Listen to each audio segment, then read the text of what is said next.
যায় তখনই আমাদের উচিত অনেক আপুরাই জিজ্ঞাসা করে রঙের ঢাকনাতে আসসালামু আলাইকুম, কেমন আছেন আপনারা। আমার আগের ভিডিওতে আমি দেখিয়েছি আমার এই ভেঙে যাওয়া আয়নাটিকে কিভাবে আমি ডিজাইন করেছি বা নতুন রূপ দিয়েছি সেটি। যারা আমার আগের ভিডিওটি দেখেছেন আর বানানোর কথা চিন্তা করেছেন আজকের ভিডিওটি তাদের জন্য অনেক গুরুত্বপূর্ণ হতে যাবে। ধৈর্য সহকারে সম্পূর্ণ ভিডিওটি দেখলে জানতে পারবেন নতুন কিছু। যেহেতু আজকে আমি আমার আয়নাটির মধ্যে রং করতে যাব, এসব রং সম্পর্কে আপনারা আমার থেকে অনেক কিছুই জানতে চেয়েছেন। আর যারা যারা এসব রং কিনতে চান তারা আমাকে চাইলে ইনবক্স করতে পারেন। একদম কম প্রাইসে আমি এসব রং দিয়ে থাকি, আপনারা আপনাদের পছন্দের মতন রং নিতে পারবেন। এখন আসে আসল কাজে। রং করার সময় সবসময় আমি দুটো প্লেটে পানি নিয়ে থাকি। দুটো প্লেটে পানি নেওয়ার কারণ হচ্ছে যখনই আমরা ব্রাশের মধ্যে লেগে থাকা রংটি উঠাতে চাই আর সেই ব্রাশটি আবার ব্যবহার করার জন্য নিতে চাই, তখনই আমাদের উচিত ঠিক এভাবে দুইবার করে পরিষ্কার করে নেওয়া। এতে দেখা যাবে আপনি একটি ব্রাশ দিয়ে পুরো কাজটি সম্পূর্ণ করতে পারছেন। পরবর্তী রংটি দেওয়ার সময় আপনার রংটি কালচে দেখাবে না। যেহেতু আমি আমার আয়নাটির মধ্যে রং করব,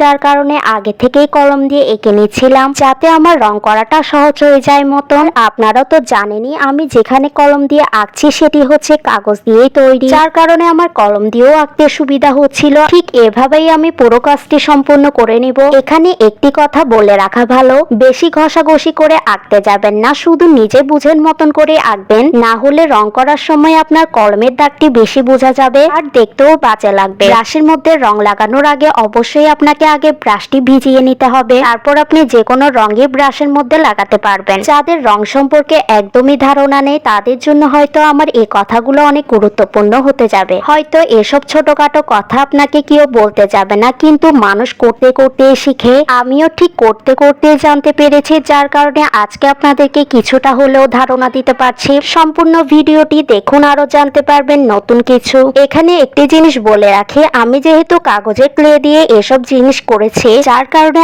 আমরা যেভাবে স্বাভাবিকভাবে রং করে থাকি ঠিক সেভাবে রং করতে পারবো না। আপনারা একটু দেখলেই বুঝতে পারবেন এখানে কিন্তু স্বাভাবিকভাবে রংগুলো কিন্তু বসছে না। তার কারণে কাগজের ক্লের মধ্যে সবসময় ঠিক এভাবেই ড্যাব ড্যাব করে কাগজের ক্লের মধ্যে রং লাগাতে হবে। যেমনটা আমি করে দেখাচ্ছি ঠিক তেমনই। এভাবে করলে রং করাটা অনেকটা নিখুঁত হবে। ঠিক এমন করে কাগজের ক্লের মধ্যে সবখানে আমি রং লাগানো কাজটি সম্পূর্ণ করব।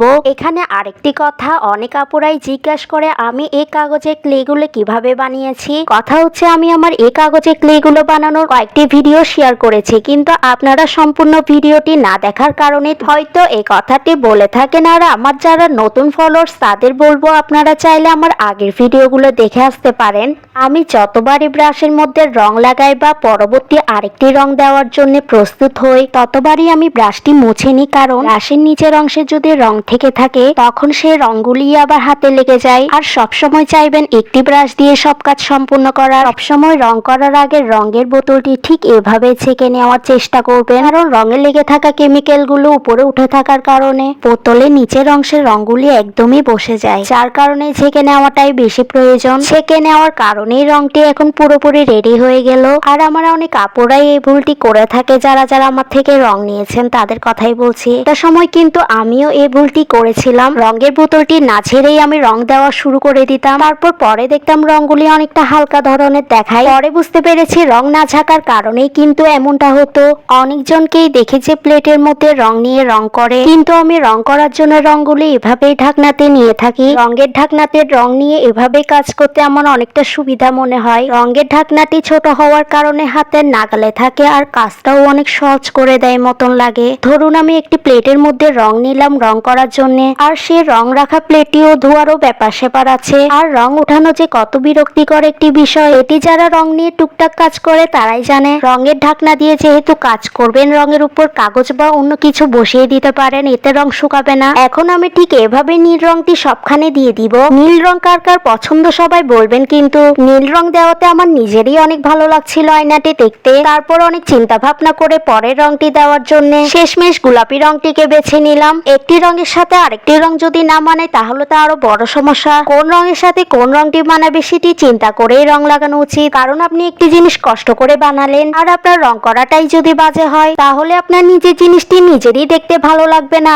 আর আমি সবসময় ঘর সাজানো বিভিন্ন জিনিসপত্রে উজ্জ্বল রংটি দিতে অনেক পছন্দ করি। ঠিক এমন করেই গোলাপি রংটি আমি পুরো আয়নার মধ্যে দিয়ে দিব। রং করার পর জিনিসটি দেখতে ঠিক এমনই লাগবে। ঘর সাজানো বিভিন্ন জিনিসপত্র বানানোর আগে বা রং করার ক্ষেত্রে সবসময় দেখবেন আপনার রুমের সাথে কোন রংটি বেশি ভালো মানাবে। এতে আপনার যে কোনো কিছুতে রং দেওয়ার ক্ষেত্রে অনেকটা কাজ সহজ করে দেয়। ধরুন আপনার ঘরের রুমের দেওয়ালের রংটি সাদা, এক্ষেত্রে বিভিন্ন ধরনের কালারফুল জিনিসপত্র কিন্তু আপনার ঘরে বেশি ফুটে উঠবে। যদিও সবার ভালো লাগা এক একজনে এক এক রকম হয়ে থাকে। এখানে আমি ব্রাশের মধ্যে সাদা রংটি নিয়ে নিলাম পেস্তা বাদামের খোসার উপরে রং করার জন্য।